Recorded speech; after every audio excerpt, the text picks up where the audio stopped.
बिस्मिल्लाहिर्रहमानिर्रहीम। तो इस वीडियो में हम बात करेंगे कि साइकोलॉजी का जो सिलेबस है।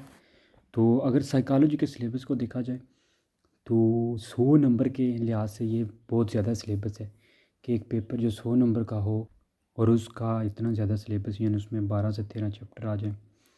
वो भी फिर हर कुछ एक तो होना कि जनरल साइकोलॉजी हो, फिर जो है ना उसमें कुछ यानी फैक्ट्री लेवल की ऑर्गेनाइजेशन साइकोलॉजी उस तरह के जो है ना कुछ चैप्टर डाल दिए।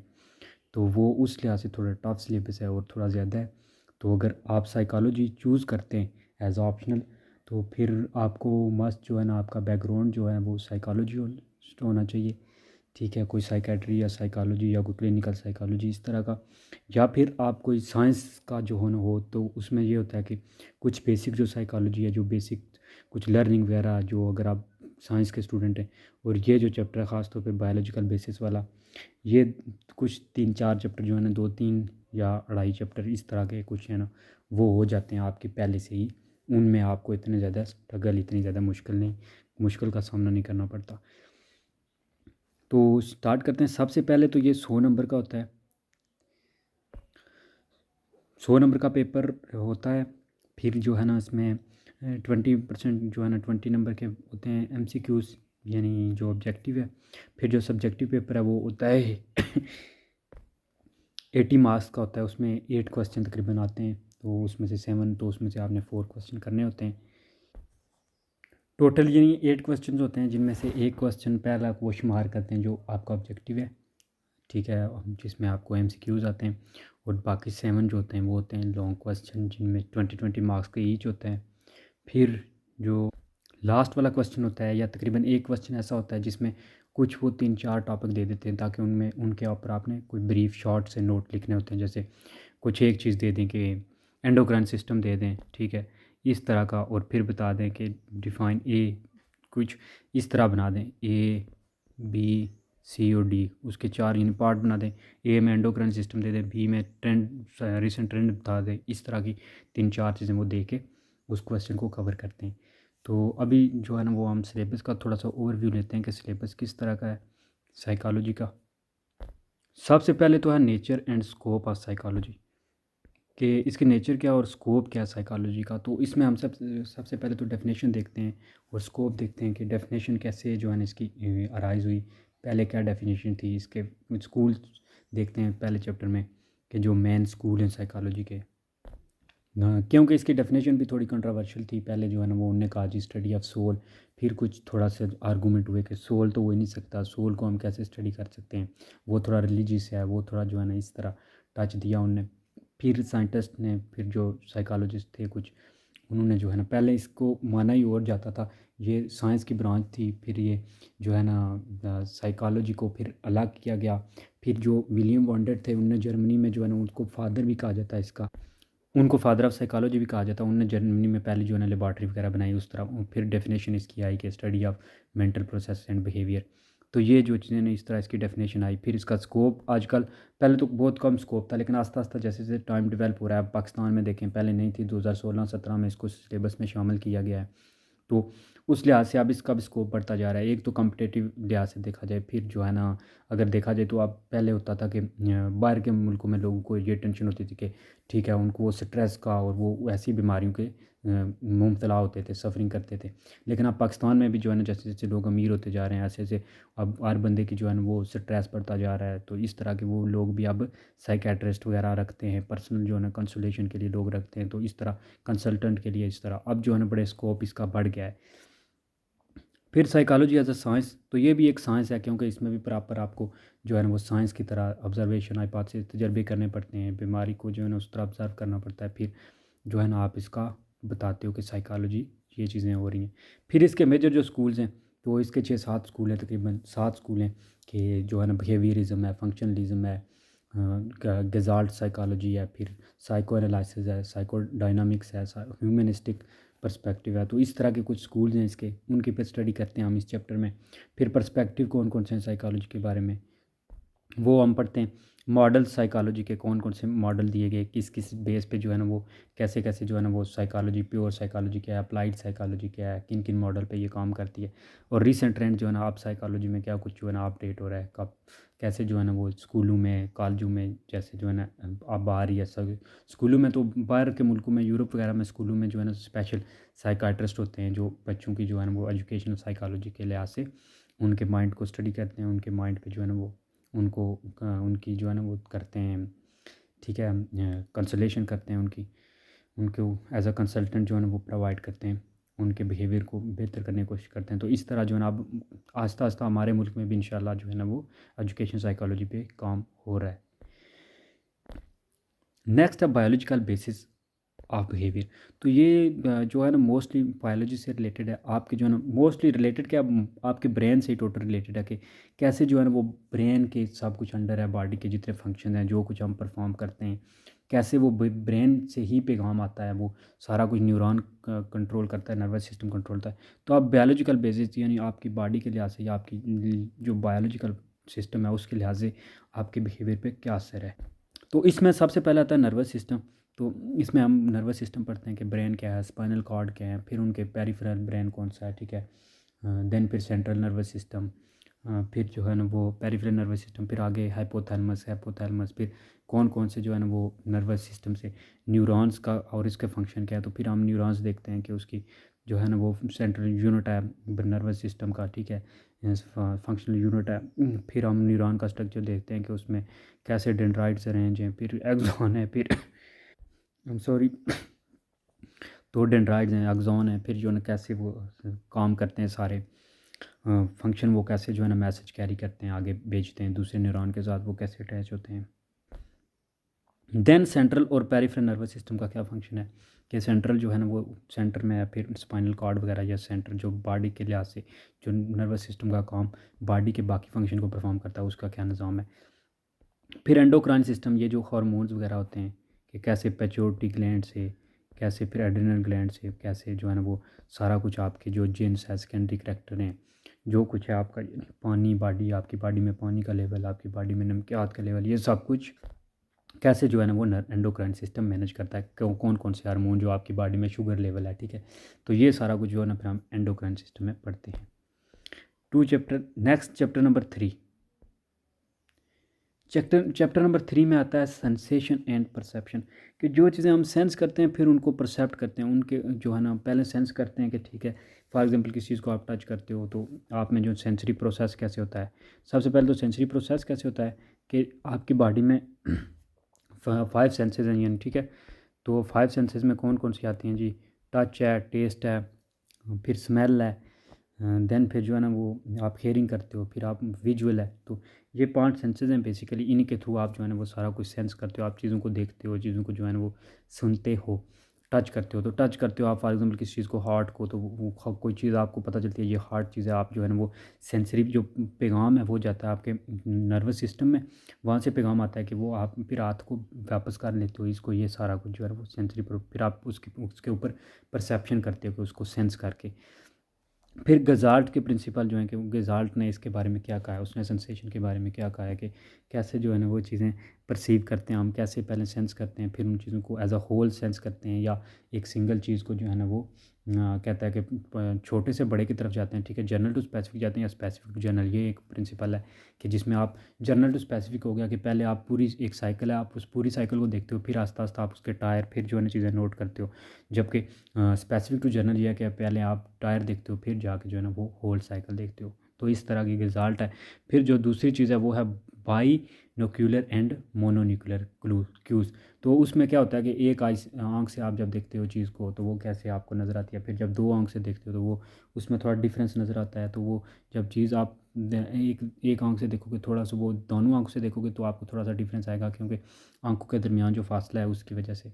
फिर जो है ना अलूजन एंड एक्स्ट्रा सेंसरी परसेप्शन, के कुछ अलूजन होते हैं बंदे के, कुछ वहम वगैरह होते हैं जी, जो कभी कभी जो है ना वो हो सकता है वो हो ना रहा हो लेकिन आपको ऐसा लग रहा हो। एक्स्ट्रा सेंसरी परसेप्शन को एक्स्ट्रा चीज़ें आप सेंस करना शुरू करते हो। फिर डिटर्मेंट्स ऑफ परसेप्शन के क्या चीज़ें जो परसेप्शन आपकी डिटर्मिन करते हैं। नेक्स्ट जो है ना बड़ा मज़े का चैप्टर है कि लर्निंग और जो है ना वो मेमोरी में क्या अब होता है। लर्निंग और मेमोरी में यानी क्या डिफरेंस है और फिर लर्निंग और मेमोरी होती क्या है। तो पहले तो हम पढ़ते हैं nature and forms of learning कि नेचर क्या है लर्निंग का, कैसे जो है ना परमानेंट आपके बिहेवियर में कुछ चीज़ें ऐड हो जाती हैं, कैसे लर्निंग होती है। आप जो है ना एक्सपीरियंस से लर्न करते हो, आप किस किस तरह से जो है ना क्या कौन कौन से मेथड है उसके लर्न करने के, कैसे जो है ना चीज़ें हम वो रिटेन रखते हैं मेमोरी में। तो फिर मेमोरी आगे के मेमोरी के रिलेटेड जो चीज़ें हैं कि मेमोरी कैसे जो है ना हमारी काम करती है, शॉर्ट टर्म मेमोरी क्या है, लॉन्ग टर्म मेमोरी क्या है। देन फिर जो है ना वो हम मेमोरी में कैसे चीज़ें जो है ना वो रखते हैं, कैसे जो है ना उनको रिटेन कर सकते हैं लॉन्ग टाइम के लिए। फिर टाइप्स ऑफ लर्निंग है, तो लर्निंग की कौन कौन सी टाइप है, यानी कंडीशनिंग लर्निंग है, ठीक है, एक्सपीरियंस से लर्निंग है, फिर जो है ना वो इस तरह की जो है ना वो चीज़ें आती हैं लर्निंग में। फिर क्लासिकल एंड ऑपरेंट लर्निंग के, क्लासिकल जो मेथड है लर्निंग के वो कौन कौन से हैं, क्लासिकल लर्निंग का कौन से जो। अच्छा, देन फिर ऑपरेंट जो कंडीशनिंग होती है वो क्या होती है, उसमें जो है ना उसके डिफरेंट मेथड हैं। फिर जो है ना आगे एक्सटेंड जो लर्निंग जो है ना डिफरेंट तरह की है, इनसाइड लर्निंग है, फिर जो है ना वो इम्प्रिंटिंग लर्निंग है, और क्लासिकल कंडीशनिंग लर्निंग है। देन फिर री होता है कि कोई चीज़ आपने लर्न करनी है या आपने किसी चीज़ को जो है ना वो फेड करना है, यानी बुलवाना है, या आपने किसी को याद कराना है। तो ये फिर री इसमें आगे फिर जो वो आता है रिवॉर्ड वगैरह, पनिशमेंट वगैरह। फिर एक्सटेंशन का मतलब है कोई चीज़ ख़त्म करना, ठीक है। आपने कोई लर्न किया है चीज़, तो उसको आपने बुलाना है। वो जैसे वो डॉग पे कर रहा था एक्सपेरिमेंट, तो उसने फिर उसको जो है ना वो बेल दे के खाना नहीं देता था, तो वो चाहता था कि वो भूल जाए, ठीक है ना, एक्सटिंक्ट हो जाए। फिर डिस्क्रिमिनेशन, आप जो है ना डिफरेंट चीज़ों में डिस्क्रिमिनेशन करते हैं कि आपको फॉर एग्जांपल एक वक्त में 3-4 जो है ना वो स्टिमुलस मिलते हैं, तो आप उनमें डिफरेंस करते हैं। फिर आप जो है ना एक चीज़ पे फोकस करते हैं, तो वो फिर जो है ना जो ख़ास आपके काम की होती है आप उसमें जो है ना वो फ़र्क करते हो। जैसे वॉइस आ जाए 3-4, आप अपनी माँ की वॉइस को जो है ना वो पहचान पाते हो। तो ये भी लर्निंग के थ्रू होता है। फिर पनिशमेंट के जो है ना वो पनिशमेंट करके आप जो है ना कोई नई लर्निंग ऐड करना चाहते हो, या कोई लर्निंग जो है ना वो, या किसी चीज़ को जो है ना वो कोई लर्निंग को जो है फॉरगॉट कराना चाहते हो। फिर ऑब्ज़र्व करके जो है ना कुछ चीज़ों को लर्न करना, कि ऑब्ज़र्वेशन के थ्रू कि आप ऑब्ज़र्व करते हो चीज़ें, फिर उसके थ्रू जो लर्निंग होती है वो। थ्योरीज़ ऑफ फिर लर्निंग कौन कौन सी हैं कि मुख्तलिफ जो थ्योरीज़ हैं लर्निंग की, वो types of memory, short term memory, long term memory. Then फिर प्रोसेस ऑफ मेमोरी, कि मेमोरी का प्रोसेस होता है कैसे कैसे जो है ना पहले चीज़ शॉर्ट टर्म में जाती है, फिर जब आप उसको रिकॉल करते हो, फिर वो जो है ना वो रिटेंशन कैसे जो है ना पूरा प्रोसेस है रिटेन होने का पॉइंट में। फॉरगेटिंग की क्या निज़ाम है, कैसे चीज़ें फॉरगेट होती हैं, कि कैसे जो है ना जो आप मोस्टली आपके माइंड की कैपेसिटी कितनी है, आप कितने देर तक की चीज़ें रख सकते हो याद, कौन सी चीज़ें जो है ना वो जल्दी आपके दिमाग से फॉरगेट हो जाती हैं, इस तरह। फिर मेमोरी की थ्योरीज़ कौन कौन सी हैं, कि मेमोरी कैसे वर्क करती है, उसकी क्या उसके बारे में क्या क्या थ्योरीज़ हैं। ये चीज़ें जो है ना वो सारे हम इस चैप्टर में पढ़ते हैं, चैप्टर 4 में। चैप्टर 5 है, उसमें मोटिवेशन और इमोशन, कि आपको मोटिवेट करना और इमोशन कैसे आप कंट्रोल करते हो। तो इसमें सबसे पहले तो हम पढ़ते हैं होम्योस्टेसिस। होम्योस्टेसिस क्या होता है, बैलेंस, ठीक है, कि बैलेंस कायम करना जी बॉडी में, नमकियात में, ठीक है। फिर आगे इसी में आता है कि वो थर्मो रेगुलेशन, और वो 2-3 टर्में इसके रिलेटेड आती हैं।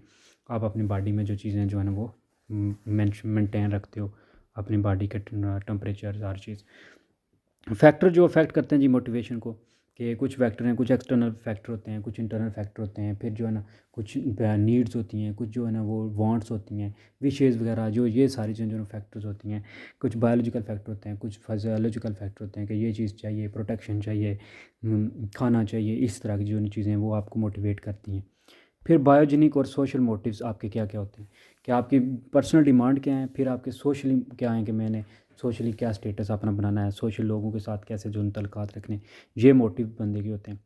मेजरमेंट ऑफ ह्यूमन मोटिवेशन के जो है ना मेजरमेंट के कौन कौन से तरीके हैं, मेजरमेंट हम कैसे कर सकते हैं। थीरीज़ ऑफ फिर मोटिवेशन जो है ना वो कौन कौन सी थीरीज़ हैं, किस किस तरह से जो है ना वो इंसान मोटिवेट हो सकता है। जैसे थीरीज़ ऑफ हराकरी है, फिर थीरीज़ ऑफ जो है ना इस तरह की 3-4 थीरीज़ हैं मोटिवेशन की। देन आते हैं इमोशंस के, आप अपने आपके इमोशंस होते क्या हैं, ठीक है, वो चीज़ें जो आप एक्सप्रेस करते हो। फिर आपने टाइप्स ऑफ इमोशन कौन कौन से हैं, ठीक है। तो मोस्टली कुछ कुछ ने 10 क्लास डिवाइड किए हुए हैं इमोशन, कुछ ने 5, कुछ ने 6, कि सैड है तो हैप्पी है। देन इसी तरह जो है ना वो इमोशन जो वर्क करते हैं आपके, कि आप जो है ना वो अगर साइलेंट है तो फिर जो है ना वो बोलना है, इस तरह जो है ना कुछ चीज़ें। फिर फिजियोलॉजिकल चेंजेस जो आती हैं इमोशन से, जो बंदा फिजियोलॉजिकल के इमोशन जो है ना आपकी बॉडी पे क्या चेंज लाते हैं, आपकी फिजियोलॉजी पे। आप ज़्यादा सैड रहते हो तो क्या उसका असर है, आप ज़्यादा जो खुश रहते हो तो।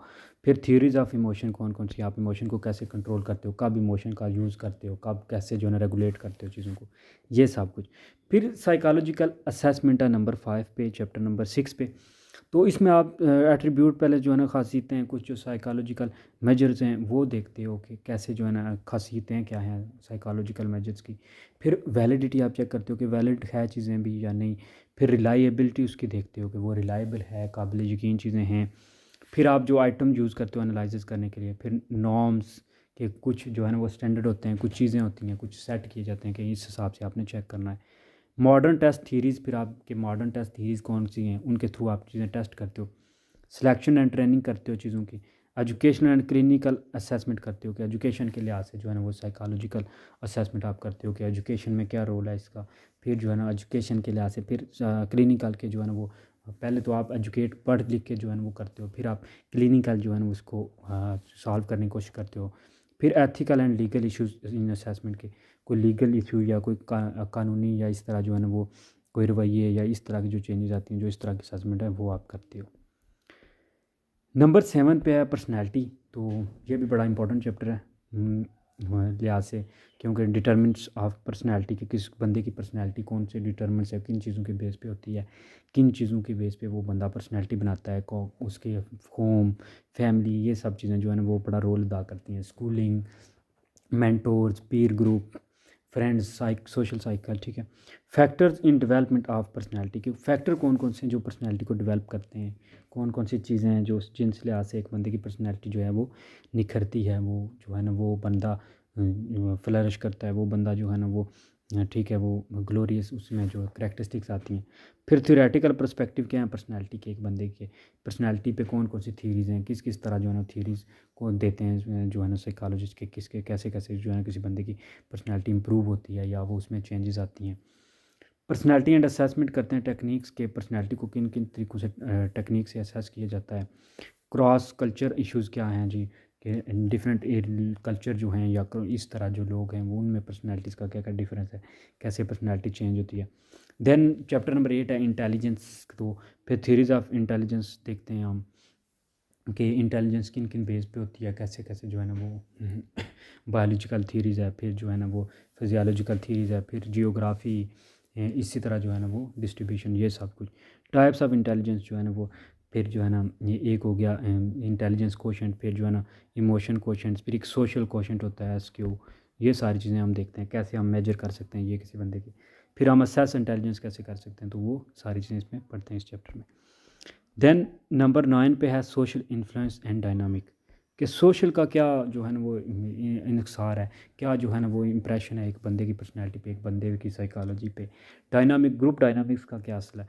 तो इसमें हम सबसे पहले देखते हैं सोशल फैसिलिटेशन के, सोशल सोसाइटी का क्या रोल है एक बंदे की जो है ना पर्सनैलिटी पे, एक बंदे में उसमें की डेवलपमेंट में उसका जो है ना वो रोल जो देखते हैं। फिर एट्रीब्यूशन देखते हैं कि एक बंदे की खासियतें क्या हैं, एट्रीब्यूशन क्या है। कन्फर्मिटी यूज़ होती है एक जो टर्म है, इसमें पूरे जो 3-4 आगे मेथड हैं। ओबीडियंस जो है ना वो बंदा जो वफ़ादारी उसकी देखते हैं, उसकी जो ओबीडियंस है वो किन चीज़ों को ओबे करता है, किन को जो है ना अल्ट्रिज़म देखते हैं। एटीट्यूड देखते हैं कि वो बंदे का एटीट्यूड जो है वो किन चीज़ों पे डिपेंड करता है, उसका बिहेवियर कैसा है, वो रूड का बिहेव करता है, ये एटीट्यूड होता क्या है, ठीक है। फिर सोशल नॉर्म्स के, सोसाइटी में जो नॉर्म्स वगैरह हैं वो क्या उस बंदे पे इम्पेक्ट करते हैं। नेक्स्ट नंबर 10 पे आता है जी डेवलपमेंटल साइकोलॉजी। तो डेवलपमेंटल साइकोलॉजी बिल्कुल एक बायोलॉजिकल प्रोसेस भी है कि कैसे जो है ना वो आप एक, तो ये डेवलपमेंटल में जो है ना आपकी पूरी फिज़िकल से लेकर, यानी आपके माँ बाप की जो है ना एक माँ के पेट से लेके पूरी डेवलपमेंट बताई जाती है कि ओल्ड एज तक के कैसे जो है ना वो चीज़ें वर्क करती हैं, कैसे कैसे डेवलप होता है कि बच्चा जो है ना वो कैसे माँ बाप से अटैच होता है, कैसे उसमें फिर जो है ना वो दूध सकिंग करने की जो आती है, फिर जो है ना वो कैसे सीखता है, ये सारी चीज़ें।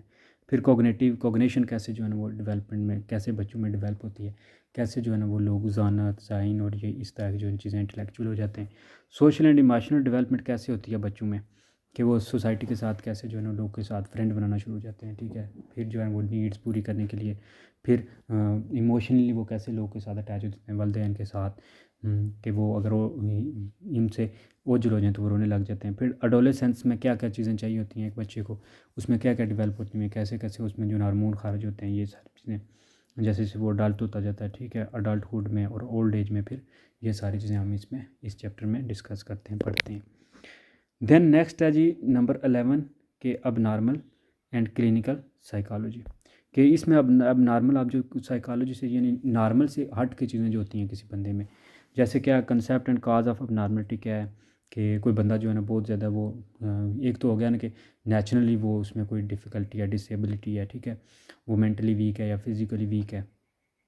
इसके में जो है ना कुछ हो गया कि वो जो है ना सोसाइटी की वजह से, कुछ हो गया कि वो जो है ना उनमें इतना ज़्यादा बर्डन स्ट्रेस की वजह से कोई एबनॉर्मलिटी हो गया। इसमें हम क्लिनिकल असेसमेंट और इंटरवेंशन देखते हैं कि इन चीज़ों का क्लिनिक का रोल से क्लिनिक के लिहाज से देखते हैं, यानी कि उस बंदे पे की साइकोलॉजी में क्या चेंजेस हैं। डिफरेंट डिसऑर्डर पढ़ते हैं सच एज जो है ना वो शिज़ोफ्रेनिया, कि इसका क्या रोल है। डिसऑर्डर कौन कौन से हैं मेंटली, जैसे वो कहते हैं जी मूड डिसऑर्डर, बंदे का जो मूड चेंज होते रहते हैं। एंग्जाइटी डिसऑर्डर के कुछ बंदे जो है ना वो फॉर एग्जांपल पेपर से पहले बंदे को टेंशन होती है, कुछ चीज़ों को लेके वो एंग्जाइटी होती है उसके अंदर, कुछ चीज़ों को लेके वो जो है ना प्रेशराइज हो जाता है। पर्सनैलिटी डिसऑर्डर, कुछ लोग पर्सनैलिटी के जैसे डिसऑर्डर में चले जाते हैं कि उनकी पर्सनैलिटी ऐसी होती है, वो खुद को जो है ना वो इन्फीरियर समझने लगते हैं, फिर जो है ना स्ट्रेस में रहते हैं इस तरह। तो ये जो है ना फिर साइकोलॉजिकल हम ट्रीटमेंट देखते हैं इनमें कि डिफरेंट थेरापिक जो हैं, थेरापिटिक इंस्ट्रक्शंस हैं, कैसे जो है ना आप बंदे को वो कहोगे कि आप वो ये करोगे तो आपको फ़ायदा होगा, आप कैसे जो है ना कॉन्फिडेंस आए, कैसे जो है ना लोगों की एंग्जाइटी दूर हो, कैसे जो है ना डर दूर हो, इल्यूजन डिल्यूजन इस तरह जो है ना चीज़ें, तो ये फिर इन चीज़ों के थ्रू होता है।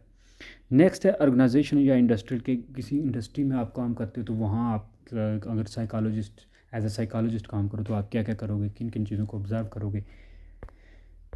या एक इंडस्ट्री या ऑर्गेनाइजेशन में ज़्यादा काम लेने के लिए, अच्छा काम करने के लिए आप वहाँ के जो लेबर वगैरह हैं, वहाँ जो एम्प्लॉयर वगैरह हैं, जो एम्प्लॉयज़ हैं, उनको उनकी साइकोलॉजी आप कैसे चेक करोगे, उनको कैसे जो है ना वो करोगे काउंसलिंग वगैरह। तो सबसे पहले कि लीडरशिप स्टाइल, तो अब वहाँ आप देखते हो कि लीडरशिप स्टाइल के लिए क्या क्या क्वालिटीज़ होनी चाहिए कि बंदे में, उसमें क्या क्या जो है ना वो एट्रीब्यूट होने चाहिए, कैसे वो अच्छे से लीडरशिप स्टाइल होना चाहिए। एक जो जब वर्क करते हो आप, आपके नीचे जो 100 200 500 बंदा काम करता है तो क्या होना चाहिए। डिसीजन मेकिंग उस बंदे की कैसी होनी चाहिए, कैसे जो है ना एक बंदा अच्छा डिसीजन बना सकता है, कैसे जो है ना वो बेहतर काम कर सकता है, बेहतर लोगों को जो है ना वो कंसलेशन कर सकता है। देन वर्क मोटिवेशन, के लोगों को मोटिवेट कर सकता है, जो है ना वो मोटिवेशन कैसे वर्क पे किया जाता है, उनको जो है वेज वगैरह बढ़ा के, उनकी पे वगैरह इंक्रीज़ करके, या फिर उनकी जो है ना तारीफ़ करके, इस तरह की चीज़ें जो है ना। फिर ऑर्गेनाइजेशन कल्चर, के वहाँ का कल्चर क्या है, वहाँ के लोग जो है ना किस तरह जो है ना आपस में मिलजुल के काम करते हैं या नहीं, उनमें कंपटीशन है या वो जो है ना एज अ कॉपरेट मिल के काम करते हैं। Stress and conflict at work and it's management, के कोई जो है ना स्ट्रेस जो चलते रहते हैं कि काम कम हुआ ज़्यादा हुआ, लोगों में आपस में जो कॉन्फ्लिक्ट वगैरह होते हैं काम पे, उनको आपने कैसे मैनेज करना है, कैसे लोगों को जो है ना वो मोटिवेट रखना है, लोगों को उस काम की हेल्प करनी है लोगों में। देन ऑर्गेनाइजेशन सोशलाइजेशन क्या है, कि वो एक ऑर्गेनाइजेशन में लोग जो सोशली अटैच होते हैं एक दूसरे के साथ, वो किस लिहाज से अटैच हैं, एक दूसरे की हेल्प के लिए, या कुछ जो है ना वो कंपनी के अगेंस्ट या कंपनी के हक में बात कर रहे हैं इस तरह। जॉब रिलेटेड एटीट्यूड क्या है लोगों का, कि वो लोग मजबूरी में कर रहे हैं या फिर जो है ना वो दिल से दिलचस्पी लेके काम कर रहे हैं, इस ये सब चीज़ें हम पढ़ते हैं। फिर कोई जॉब के ऊपर जो है ना वो कोई फीमेल या मेल कोई सेक्सुअल हरासमेंट वगैरह इस तरह का चीज़ नहीं है, इस तरह की चीज़ों को आप कैसे डील करोगे, जो है ना वो किस तरह किस वजह से मोस्टली होती हैं, कैसे आप जो है ना वो डील करेंगे। Glass ceiling human computer interaction, के वो जो है ना इन चीज़ों का, फिर जो है ना ह्यूमन का जो कंप्यूटर के साथ इंटरेक्शन है, ये चीज़ें आप सारी मैनेज करते हो, नज़र देखते हो, ये ऑर्गेनाइजेशन साइकोलॉजी में हम पढ़ते हैं। देन है हेल्थ साइकोलॉजी नेक्स्ट। तो हेल्थ साइकोलॉजी में सबसे पहले हम पढ़ते हैं कि बिलीव्स और बिहेवियर्स क्या हैं, ठीक है। कि किसी बंदे की जो है ना वो बिलीव्स और बिहेवियर का बड़ा रोल होता है, बिलीव्स के रिलीजियस पर्सपेक्टिव, फिर कुछ लोगों के जो है ना सुपरस्टिशियस बिलीव्स होते हैं, उस लिहाज से उनका बिहेवियर देखते हैं कि। देन फिर मॉडल ऑफ हेल्थ साइकोलॉजी कौन कौन से हैं, कि किन किन बेस पे जो है ना वो हेल्थ साइकोलॉजी काम करती है, कौन कौन से इसके मॉडल हैं बेसिक, कैसे कैसे जो है ना वो कंसल्टेंट प्रोवाइड करते हैं, या फिर जो है ना वो क्लिनिकल या कोई थेरापी देते हैं, या कोई ड्रग शग से करते हैं, मेडिसिन वगैरह से करते हैं। असेसमेंट एंड इंटरवेंशन हम करते हैं, फिर वो असेसमेंट करते हैं कि लोगों में क्यों हो रही हैं ये वजह है। मॉडल ऑफ स्ट्रेस देखते हैं, स्ट्रेस के कौन कौन से मॉडल हैं। क्रॉनिक और टर्मिनल इलनेस कौन कौन सी हैं, यानी बहुत साफ तौर पे जो है ना बिल्कुल कैंसर वगैरह इस तरह के जो हैं कुछ डिजीज़ हैं। रोल ऑफ सोशल सपोर्ट देखते हैं कि सोशली जो लोग हेल्प उनको कितनी ज़रूरत होती है, जो लोग जो है ना वो बीमार हैं, जो लोग सफ़र कर रहे हैं, उनकी सोसाइटी कैसे हेल्प कर सकती है, कैसे फैमिली हेल्प कर सकती है, ये चीज़ें बड़ी इंपॉर्टेंट है, ये पढ़ते हैं हम।